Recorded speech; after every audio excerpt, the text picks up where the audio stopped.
કચ્છ જિલ્લાની અફાટ ભૌગોલિકતા અને તેની ધરામાં છુપાયેલી અમૂલ્ય ખનિજ સંપદા પર લાંબા સમયથી માફિયાઓની નજર રહી છે, પરંતુ તાજેતરમાં ખનિજ ચોરી માટે એક અત્યંત ચોંકાવનારી અને શાતિર મોડસ ઓપરેન્ડી સામે આવી છે. જિલ્લામાં વિવિધ સરકારી વિભાગો દ્વારા જનકલ્યાણ અર્થે મંજૂર કરવામાં આવતા તળાવ, ખોદકામ, ડેમ નિર્માણ અને ખાણેતરાની મંજૂરી મેળવીને તેની આડમાં કિંમતી ખનિજ તત્વોને ગેરકાયદેસર રીતે ઉછેરવામાં આવી રહ્યા છે.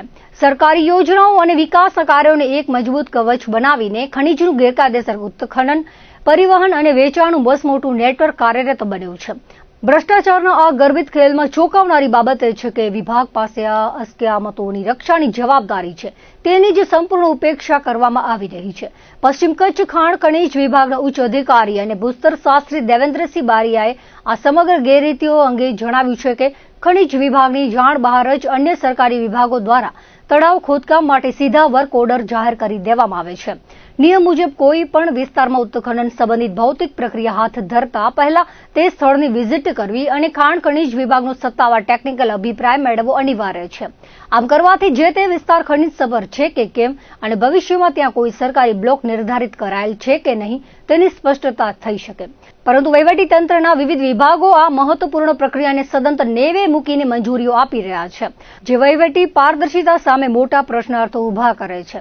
ભૂસ્તર શાસ્ત્રી દેવેન્દ્રસિંહ બારિયાના જણાવ્યા અનુસાર અગાઉ સુજલામ સુફલામ યોજનાની શરૂઆતમાં જે તે ડિપાર્ટમેન્ટ પોતાની રીતે જ વર્ક ઓર્ડર ઇસ્યુ કરી દેતા હતા. છેલ્લા થોડા સમયથી અમુક કિસ્સાઓમાં અભિપ્રાય લેવાની પ્રક્રિયા શરૂ થઈ છે, પરંતુ હજી પણ ઘણા વિભાગો માત્ર સાઇટ વિઝિટે જઈને મનસ્વી રીતે કામગીરી સોંપી દે છે. આ બેદરકારીનો લાભ લઈને કોન્ટ્રાક્ટરો મંજૂર થયેલા ક્ષેત્રની બહાર જઈને ગેરકાયદેસર ખોદકામ શરૂ કરી દે છે.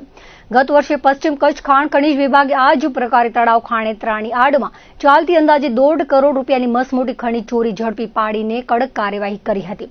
કચ્છમાં સિંચાઈ વિભાગ અને જિલ્લા ગ્રામ વિકાસ એજન્સી દ્વારા ભૂતકાળમાં અપાયેલી મંજૂરીઓ બાદ હવે મત્સ્ય વિભાગ સહિતના અન્ય તંત્રોમાં પણ તળાવ મંજૂરીની પ્રક્રિયાઓ શંકાના દાયરામાં આવી છે.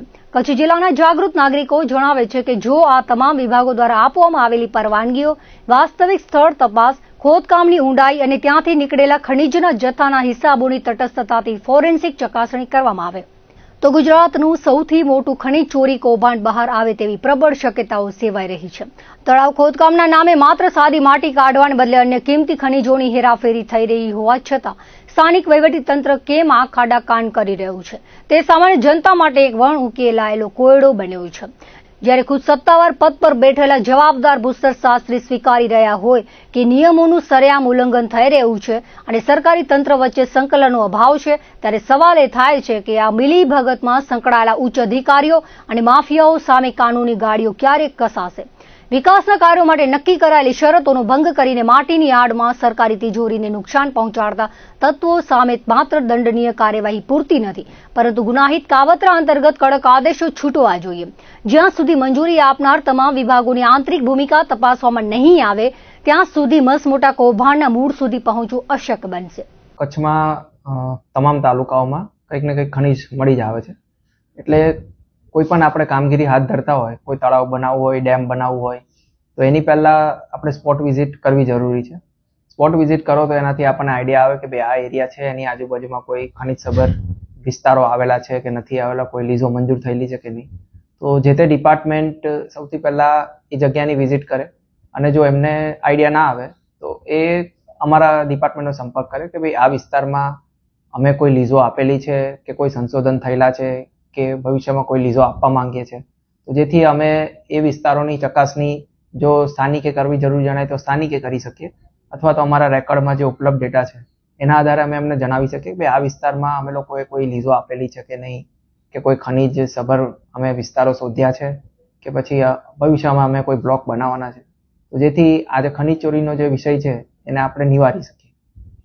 સર, ખાસ કરીને જે સરકારી વિભાગો છે એમના દ્વારા જ વર્ક ઓર્ડર આપી દેવામાં આવે છે, આપનો અભિપ્રાય માંગવા માટે કોઈ પ્રક્રિયા કરવામાં આવે છે કે નથી કરવામાં આવતી? મોટા ભાગે તો શરૂઆતમાં જ્યારે સુજલામ સુફલામ શરૂ થઈ એ સમયે જે તે ડિપાર્ટમેન્ટ એમની રીતે જ વર્ક ઓર્ડર ઇસ્યુ કરતા હતા. પછી છેલ્લા 1-2 વર્ષથી સુજલામ સુફલામની યોજનામાં જ્યારે એમને જરૂરિયાત જણાય છે ત્યારે એ લોકો અભિપ્રાય માંગે છે અને એ વિષયમાં અમે અભિપ્રાય પણ દઈએ છીએ. પરંતુ અમુક જે ડિપાર્ટમેન્ટ હોય તે પોતાની રીતે કદાચ એમના સાઇટ વિઝિટના આધારે વર્ક ઓર્ડર ઇસ્યુ કરતા હોય છે. સર, અન્ય જે વિભાગો છે જેમની રીતે જે વર્ક ઓર્ડર આપી દેતા હોય છે જે તે એજન્સીઓને, પછી જે ખનીજ ચોરીનો જે વિવાદ ઉભો થતો હોય છે, ખાસ કરીને શું કહેશો એમને? મુખ્ય તો એટલું જ છે કે તમે જે કોઈ વિસ્તારમાં વર્ક ઓર્ડર આપો એની પહેલા અત્રેનો એક વખત અભિપ્રાય મેળવી લો, તો જેથી અમે આપને જણાવી શકીએ કે આ વિસ્તારમાં આપણે તળાવનું કે ડેમનું કે કોઈ કામ આપી શકીએ છીએ કે નહીં, જેથી ખનીજ ચોરીના પ્રશ્નો ઉપસ્થિત ના રહે અને જે વ્યક્તિને જે જગ્યાએ કામ આપ્યું હોય એ જગ્યામાં જે કામ કરે, એના સિવાય અન્યત્ર જગ્યાએ કામગીરી શરૂ ના કરે.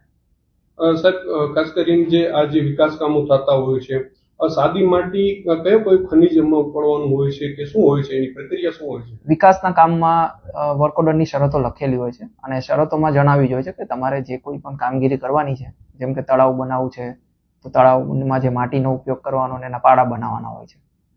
વોટરશેડનું કામ હોય છે તેમાં પણ સેમ જ પ્રોસેસ હોય છે. પછી ડેમ હોય છે, ડેમમાં ડીસિલ્ટિંગનું કામ હોય છે, જેમાં આપણે માટીને એવું કાઢવાનું હોય. તો જ્યારે પણ એમને લાગે કે ભાઈ આ માટી સિવાય કોઈ અન્ય ખનીજ મળી આવવાનું હોય તો એ એડવાન્સમાં જાણ કરી દે અથવા તો એ વિસ્તારોની પહેલાથી તપાસ કરાવડાવે, અમારા ડિપાર્ટમેન્ટનો અભિપ્રાય મેળવી લે, જેથી અમે એમને જણાવી શકીએ કે આ વિસ્તારમાં સંભાવના છે કે નહીં. સર, વિકાસ કામોમાં જે ખનીજ ચોરી સાથે કેટલા આપના લેવલે કાર્યવાહી કરવામાં આવી છે? કાર્યવાહીમાં ગત વર્ષે અમે અરાઉન્ડ 1.5 કરોડ જેટલી ખનીજ ચોરી પકડી છે અને એમાં મુખ્ય વિષય એવો જ હતો કે એમને જે તે વિસ્તારો મંજૂર થયા હતા એ વિસ્તારો સિવાયના વિસ્તારોમાં